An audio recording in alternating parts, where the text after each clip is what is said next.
ada yang lagi di jalan di rumah bahas apa segala apa kita nggak tahu, tapi kiranya perlindungan Tuhan selalu menyertai kita. Amin. Haleluya.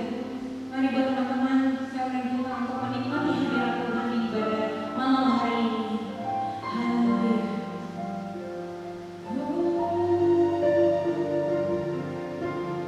Terima kasih Tuhan. Kami sungguh bersyukur Tuhan untuk iman. Kami ada sebagaimana kami ada karena pertolongan tangan Tuhan.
Shalom, saudara-saudara sekalian, rekan-rekan muda, baik yang ada juga di tempat ini maupun rekan-rekan muda yang menyaksikan atau mengikuti ibadah ini secara online. Saya akan menyampaikan sebuah kebenaran firman Tuhan yang tentunya sesuai dengan tema besar yang diberikan oleh Departemen Kaum Muda Nasional, yaitu Extreme Impact. Saudara-saudara, berbicara tentang impact atau dampak, saya membagi menjadi dua, yaitu dampak yang positif dan dampak yang negatif. Kalau dampak yang negatif, saudara-saudara sekalian, rekan-rekan muda, kita dapat lihat di Alkitab, yaitu pada saat 12 orang pilihan diutus oleh Musa untuk mengintai tanah Kanaan. Dan 10 orang dari antara 12 orang itu memberikan berita yang tidak benar. Berita yang membuat bangsa Israel ketakutan dan khawatir. Sehingga saudara-saudara sekalian, sebagian besar orang Israel kecuali Kaleb dan Yosua, mereka semuanya tidak percaya kepada Tuhan. Nah, saudara-saudara sekalian, ini adalah dampak yang negatif yang diberikan oleh 10 orang itu. Nah, tetapi saudara-saudara sekalian, saya berharap setiap kita anak-anak muda yang dikasihi Tuhan, kita menjadi anak-anak muda yang memberikan dampak yang positif kepada siapa saja yang mengenal kita. Nah, karena itu saudara-saudara sekalian, Extreme Impact adalah tema yang luar biasa bagi setiap kita apabila kita dapat menerapkannya sungguh-sungguh dalam kehidupan kita. Dan saat ini saudara-saudara sekalian, kita mau melihat apa makna dari ekstrim dari Kamus Besar Bahasa Indonesia, yaitu artinya paling ujung, paling tinggi, paling keras, dan sebagainya. Atau arti yang lainnya yaitu sangat keras, teguh, dan fanatik. Nah, saudara-saudara sekalian, artinya ekstrim ini artinya sesuatu yang luar biasa, sesuatu yang tidak setengah-setengah, sesuatu yang radikal, saudara-saudara sekalian. Kalau kita dengar kata radikal, bagi saudara sepupu kita mungkin konotasinya negatif, saudaraku ya, maknanya negatif. Tetapi radikal bagi orang Kristen adalah sesuatu yang positif. Radikal artinya kuat, berakar sampai ke dalam. Itu artinya radikal. Sehingga saudara-saudara, pada saat kita menjadi seseorang yang radikal, kita akan menjadi seperti Rasul Paulus, seperti Rasul Petrus, seperti Elia, seperti Elisa, dan tokoh-tokoh Alkitab yang selalu percaya kepada Tuhan, selalu beriman kepada Tuhan, dan tidak takut akan apapun. Saudara-saudara sekalian, inilah artinya dampak yang ekstrim atau extreme impact. Nah, karena itu saudara-saudara sekalian, kita mau melihat sebuah kisah di dalam Alkitab, yaitu kita lihat dari Hakim-Hakim, ya. Saudara, kitab Hakim-Hakim menceritakan tentang keadaan bangsa Israel yang rusak pada saat itu, di mana orang-orang berubah setia kepada Tuhan dan mereka menjadi penyembah berhala. Dan pada saat itu Tuhan izinkan keterpurukan terjadi dalam hidup mereka, saudara-saudaraku. Bangsa Israel berulang kali dijajah atau ditaklukkan oleh bangsa-bangsa kafir sekitarnya. Kemudian mereka berteriak dan akhirnya Tuhan membangkitkan para pahlawan-pahlawan yang memberikan dampak yang ekstrim, dampak yang luar biasa bagi bangsa Israel pada saat itu. Nah, saudara-saudaraku, karena itu sekali lagi kita melihat di sini dalam Hakim-Hakim 3 ayat 31, saudara-saudaraku, di sini dikatakan, sesudah dia bangkitlah Samgar bin Anat. Ia menewaskan orang Filistin dengan tongkat penghalau lembu, 600 orang banyaknya. Demikianlah ia juga menyelamatkan orang Israel. Nah, kemudian slide selanjutnya, dalam Hakim-Hakim 5 ayat 6, saudaraku, kita dapat melihat sebuah gambaran tentang keadaan yang terjadi pada saat itu. Di sini dikatakan sebuah nyanyian yang dinaikkan oleh Deborah, saudaraku, dalam zaman Samgar bin Anat, dalam zaman Yael, kafilah tidak ada lagi dan orang yang dalam perjalanan terpaksa menempuh jalan yang berbelit-belit. Saudara-saudaraku, kafilah itu adalah rombongan pedagang yang berjalan dari satu negeri ke satu negeri. Tetapi pada zaman itu kafilah tidak ada lagi. Kenapa saudara-saudaraku? Karena pada saat itu keadaan benar-benar tidak aman. Bahkan di sini dikatakan orang yang melakukan perjalanan terpaksa menempuh jalan yang berbelit-belit. Jalan-jalan tikus, saudara-saudaraku, jalan-jalan kecil, jalan raya pada saat itu sepi. Kenapa saudaraku? Karena orang-orang takut akan musuh yang menguasai bangsa Israel pada saat itu. Nah, karena itu saudara-saudaraku, kita mau belajar dari kisah Samgar bin Anat sehingga setiap kita dapat meneladani hidupnya. Bukan hanya Samgar bin Anat, tetapi juga ada beberapa tokoh-tokoh yang saya masukkan dalam orang-orang yang punya kriteria sebagai orang yang memberikan dampak yang luar biasa, dampak yang ekstrim pada masanya. Saudara-saudaraku, kita melihat di sini Samgar bin Anat, saudara. Arti namanya luar biasa, yaitu sword, yaitu pedang, saudaraku ya. Dia punya nama yang luar biasa, pedang. Jadi anak rekan-rekan muda yang belum menikah, kalau mungkin sebentar lagi akan menikah, tidak salah kasih nama anaknya Samgar, saudara ya. Juga agak-agak mirip dengan bintang film India, saudara-saudaraku ya. Samgar bin Anat. Tetapi saudaraku, kita perhatikan terus. Siapa Samgar bin Anat? Mundur dulu, jangan terlalu cepat. Nah, saudara-saudaraku, ya terus. Samgar bin Anat, asal usulnya tidak jelas, saudaraku ya. Asal usulnya tidak jelas. Jadi Samgar bin Anat ini, kalau sekarang ada istilah bobot, bibit, bebet ya. Samgar bin Anat ini tidak ada bobot, bibit dan bebetnya. Kenapa saudaraku? Karena asal usulnya tidak jelas, siapa bapaknya, dari mana dia, saudara-saudara. Kita masih jauh lebih hebat dari Samgar bin Anat karena kita asal usulnya jelas, saudara. Kemudian selanjutnya, profesinya adalah peternak, petani, saudaraku ya. Kalau kita dengar peternak atau petani, pasti bukan dari kota ya, dari pedesaan. Ini profesinya. Kemudian selanjutnya, senjatanya saudara, tongkat penghalau lembu. Jadi untuk menghalau lembu, saudaraku, masuk dalam kandang ya, atau lembu yang nakal, diketuk pakai tongkat itu.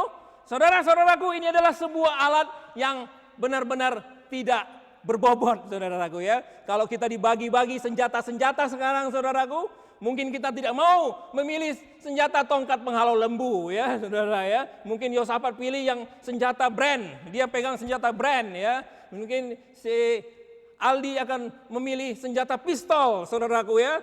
Efran akan pilih granat, saudara-saudaraku ya. Jangan berbagai-bagai senjata. Tidak ada yang mau memakai senjata tongkat penghalau lembu. Tetapi saudaraku, seorang pahlawan yang bernama Samgar bin Anat, dia memakai tongkat penghalau lembu. Kemudian selanjutnya, saudara Pras. Nah, kebenaran-kebenaran rohani dari kisah Samgar ini, saudaraku, sehingga kita dapat meneladani dan mempelajari, sehingga kita dapat juga memberikan dampak ekstrim impact dalam masa kita, saudaraku ya. Yang pertama, saudaraku, Tuhan dapat memakai siapapun, ya. Jadi Tuhan dapat pakai Samgar bin Anat yang seorang petani yang asal usulnya tidak jelas. Senjatanya pun tidak berbobot, tidak bergengsi, tetapi Tuhan pakai, saudara ya, Tuhan pakai. Kita lihat beberapa contoh, saudara-saudaraku. Selanjutnya secara pelan-pelan, Musa adalah seorang buronan yang tidak pandai bicara, saudara. Dia adalah seorang yang gagap. Kalau ada di antara saudara yang tidak pandai bicara, ngomongnya terbalik-balik, saudara-saudaraku, jangan kecil hati. Musa juga demikian, saudara. Ngomongnya tergagap-gagap dan dia adalah seorang buronan. Saudaraku, karena dia membunuh orang Mesir dan dia terpaksa lari dari polisi-polisi Mesir pada saat itu, saudara ya. Selanjutnya, Yefta, saudaraku. Yefta adalah anak perempuan sundal, ya. Bapaknya seorang pahlawan, tetapi mamanya perempuan cabe-cabean, saudara. Dia adalah seorang anak perempuan sundal. Kemudian selanjutnya siapa lagi, saudaraku? Amos si peternak domba. Kita lihat lagi ada seorang petani ya, tadi juga Samgar juga. Kemudian selanjutnya, Petrus dan kawan-kawan adalah nelayan, saudaraku ya. Orang-orang yang luar biasa ini, yang pada saat mereka berhadapan dengan tokoh-tokoh agama Israel pada saat itu, mereka bingung, siapa mereka ini? Bukankah mereka tidak terpelajar, tetapi mereka berbicara dengan luar biasa, dengan hikmat yang luar biasa. Karena ada Tuhan yang mengurapi mereka. Padahal mereka tidak terpelajar, saudara-saudara ya. Jadi kalau kita yang sekolahnya tidak terlalu tinggi, jangan berkecil hati saudaraku. Jika ada Tuhan bersama kita, kita pun dapat berbicara dengan hikmat sorgawi, saudaraku. Selanjutnya, Matius si pemungut cukai. Saudaraku, pemungut cukai pada masa itu adalah orang yang paling dibenci. Dianggap pengkhianat bangsa, saudaraku. Tetapi Tuhan bisa pakai Matius. Selanjutnya, nah saudaraku, Paulus si pembunuh dan penganiaya. Seorang pembunuh, seorang penganiaya, saudara-saudaraku, dapat juga dipakai Tuhan. Itu sebabnya saudaraku, jangan kita anggap remeh orang-orang yang di dalam penjara, saudaraku ya. Saya pernah melayani orang-orang di dalam penjara, saudaraku. Mereka bisa juga dipakai oleh Tuhan, saudaraku. Pada saat mereka bertobat dan keluar dari dalam penjara, mereka dapat dipakai Tuhan sebagai saksi-saksi Tuhan. Nah saudaraku, Tuhan dapat memakai siapapun. Nah ini berbicara apa saudaraku ya? Nanti 3 hal yang kita dapat pelajari dari kisah ini, yaitu 3C saudaraku ya. 3C. C yang pertama calling, saudaraku ya. Tuhan memanggil setiap kita sebagai pahlawan-pahlawan bagi kerajaan Allah. Tuhan memanggil setiap kita untuk berguna, berkontribusi bagi kerajaan Allah. Saudaraku, kita melihat sejenak. Ditetapkan, dilahirkan, kemudian dipanggil, saudara. Sebelum kita lahir ke dalam dunia, sebelum dunia dijadikan, saudaraku, Tuhan sudah menetapkan kita. Jadi percayalah saudara-saudaraku, sebelum kita lahir sebagai bayi oe, saudaraku, jauh sebelum itu Tuhan sudah melihat pada saat ini dan Tuhan sudah menetapkan kita. Kemudian saudaraku, setelah kita ditetapkan, kita dilahirkan dan akhirnya saudara-saudaraku, kita dipanggil sebagai hamba-hamba Tuhan. Jadi saudaraku, saya mau katakan kepada rekan-rekan muda sekalian, ya, tanpa terkecuali semua yang percaya Yesus sebagai Tuhan dan Juru Selamat, engkau dipanggil oleh Tuhan. Inilah C yang pertama, calling, saudara-saudaraku. Ingat, C yang pertama. Kemudian saudaraku, yang selanjutnya, Tuhan dapat memakai apapun. Jadi saudaraku, kita melihat tadi, senjata Samgar bin Anat adalah tongkat penghalau lembu, saudara-saudaraku ya. Nah kita lihat lagi saudaraku, beberapa tokoh-tokoh yang punya senjata yang tidak masuk akal untuk zaman sekarang, saudaraku. Bahkan untuk zaman itu juga tidak masuk akal. Tongkat gembala, saudaraku, milik Musa. Saudara tahu pada saat pertama kali Musa dipanggil oleh Tuhan, Tuhan tidak katakan, hai Musa, aku menurunkan tongkat dari sorga, inilah yang engkau pakai. Dan tidak, saudara. Tuhan berkata, apa yang ada di tanganmu Musa? Tongkat Tuhan. Bawalah tongkat itu kepada Fir'aun. Saudaraku, tongkat yang ada di dalam tangan Musa itulah yang dipakai Tuhan untuk melakukan mujizat-mujizat. Sehingga mujizat-mujizat itu kalau dicatat saudaraku, kalau diperhitungkan, dia dapat menjadi salah satu mujizat-mujizat terbesar yang ada di dunia ini. Bayangkan saudaraku, dengan tongkatnya Musa dapat membelah laut, saudara. Kemudian selanjutnya, tulang rahang keledai, saudara. Tulang rahang keledai. Ya ini juga senjata yang tidak berbobot, saudara-saudara ya. Kalau kita boleh pilih, janganlah tulang rahang keledai. Lebih baik tulang babi, saudaraku, bisa kita sop. Masih dapat, saudaraku, sumsumnya, dagingnya masih bisa kita hisap-hisap, saudara. Ini tulang rahang keledai, tetapi dengan tulang rahang keledai, Simpson membunuh 1000 orang Filistin. Sehingga dia berkata, dengan tulang rahang keledai, aku membunuh bangsa keledai. Dengan tulang rahang keledai, 1000 orang kupukul. Saudaraku, mati pada saat itu, saudaraku ya. Kemudian selanjutnya, ketapel dan batu sungai. Ya, ini saudaraku, kita semua pasti sudah sangat hafal ya. Apalagi yang pernah ikut sekolah minggu, saudaraku, sangat hafal kisah ini. Bagaimana Daud mengalahkan Goliat dengan senjata yang saudara-saudaraku yang tidak masuk akal, yang tidak berbobot, ketapel dan 5 batu sungai. Kenapa dia pakai 5 batu sungai, saudara-saudara? Saudara tahu? Karena kalau batu yang satu tidak kena, masih ada 4, saudaraku ya. Jadi itu, saudaraku, 5 batu sungai dengan ketapel, dia kalahkan orang yang membuat takut orang Israel. Selama 40 hari mengintimidasi orang Israel, pagi dan sore dia menakut-nakuti orang Israel. Datanglah, pilih satu orang, lawan aku, dan orang Israel ketakutan. Daud kalahkan dengan ketapel dan 5 batu sungai. Kemudian sangkakala, obor, dan buyung kosong. Ini adalah Gideon, saudara-saudaraku. Dia dengan 300 pasukannya mengalahkan, saudara-saudaraku, 125.000 orang Midian, saudaraku ya. 300 banding 125.000, 1 banding 450, saudaraku. Dan mereka kalahkan dengan senjata yang cukup aneh pada masa kini. Sangkakala, obor, dan buyung kosong, saudaraku ya. Saudara dapat telusuri kisah itu dalam juga kitab Hakim-Hakim. Kemudian sangkakala dan sorak-sorai, saudara.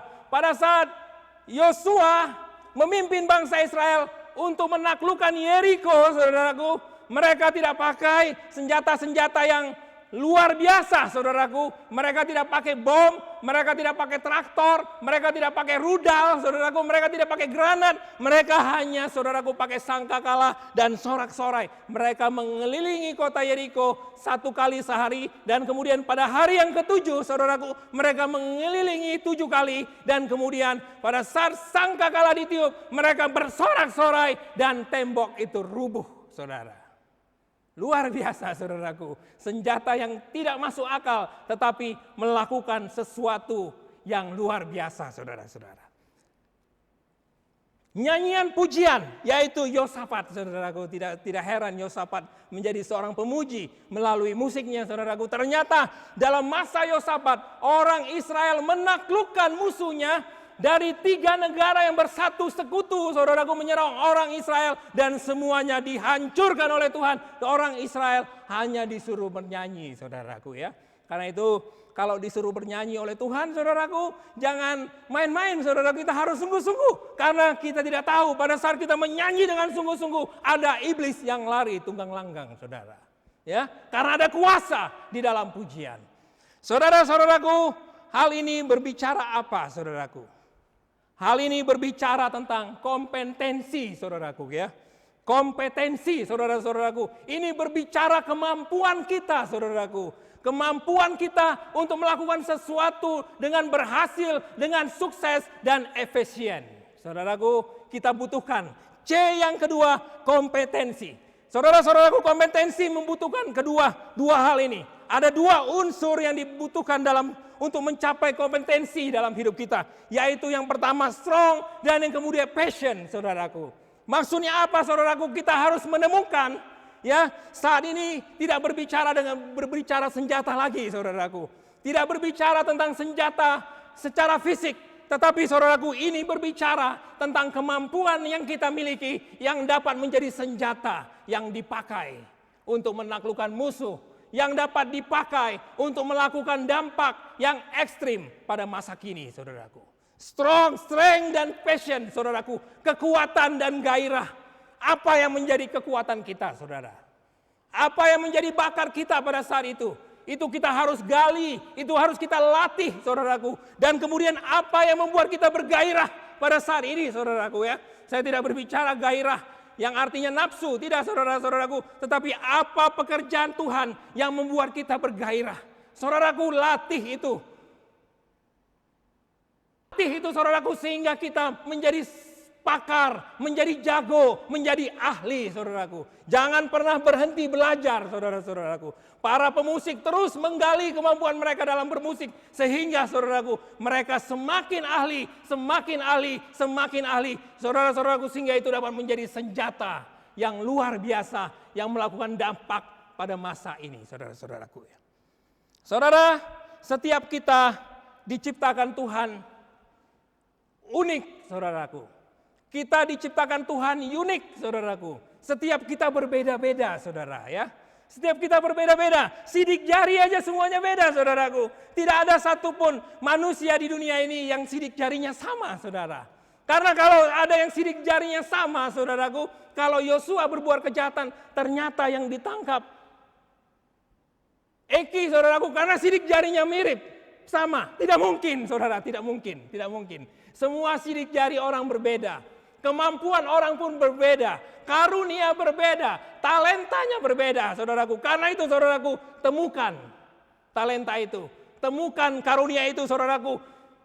Kita latih, kita kembangkan sehingga menjadi kekuatan, gairah yang kita lakukan sehingga itu menjadi kompetensi dalam hidup kita. Itu adalah senjata yang luar biasa, saudara-saudaraku. Sebagaimana Petrus dan kawan-kawan, orang yang tidak terpelajar tetapi bersama Tuhan, saudara-saudaraku, mereka menjadi orang-orang yang luar biasa. Kemudian saudaraku, C yang ketiga yaitu karakter. Tadi kita sudah temukan C yang pertama yaitu calling. Yang kedua kompetensi, saudaraku. Yang ketiga karakter, saudaraku ya. Karakter. Karakter memang tidak membuat kita sampai ke atas, saudara. Yang membuat kita sampai ke puncak atau ke atas adalah kemampuan kita, saudaraku ya. Kemampuan kita membuat kita sampai ke puncak. Tetapi saudaraku, karakter membuat kita dapat bertahan di puncak, saudara. Simpson gagal bertahan di puncak karena karakternya yang tidak baik. Tetapi Yusuf bertahan sampai di puncak dan terus ada di puncak karena karakternya yang luar biasa, saudara-saudara.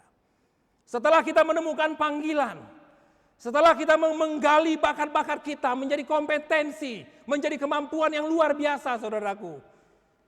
Bentuklah, izinkan karakter kita dibentuk melalui pengalaman, saudaraku, melalui krisis yang terjadi. Dalam masa ini, saudaraku, kita sedang ada dalam krisis yang luar biasa, saudara-saudara ya. Krisis yang luar biasa, krisis COVID-19 yang berdampak dalam berbagai bidang kehidupan, termasuk ekonomi, saudara. Tetapi izinkan krisis ini, Tuhan, saudara-saudaraku, membentuk kita menjadi orang yang berkarakter baik. Krisis yang dialami oleh Yusuf, saudaraku, menjadikan dia seorang yang berkarakter luar biasa, saudara. Dia tidak mengeluh kepada Tuhan, dia tidak menyalahkan Tuhan, saudara-saudaraku. Tetapi dia terus berjalan sesuai dengan apa yang Tuhan kehendaki. Walaupun dia tidak mengerti, saudara-saudara. Sebagaimana pujian, waktu Tuhan pasti yang terbaik.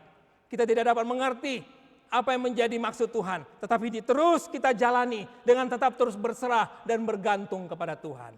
Saudara-saudaraku, beberapa waktu yang lalu ada dua tokoh di Indonesia, saudara-saudara. Mungkin saya tidak bisa sebutkan namanya, saudaraku, karena ini ibadah online. Saudaraku, dapat disaksikan oleh orang, nanti saya ditangkap, saudaraku, undang-undang ITE, saudaraku.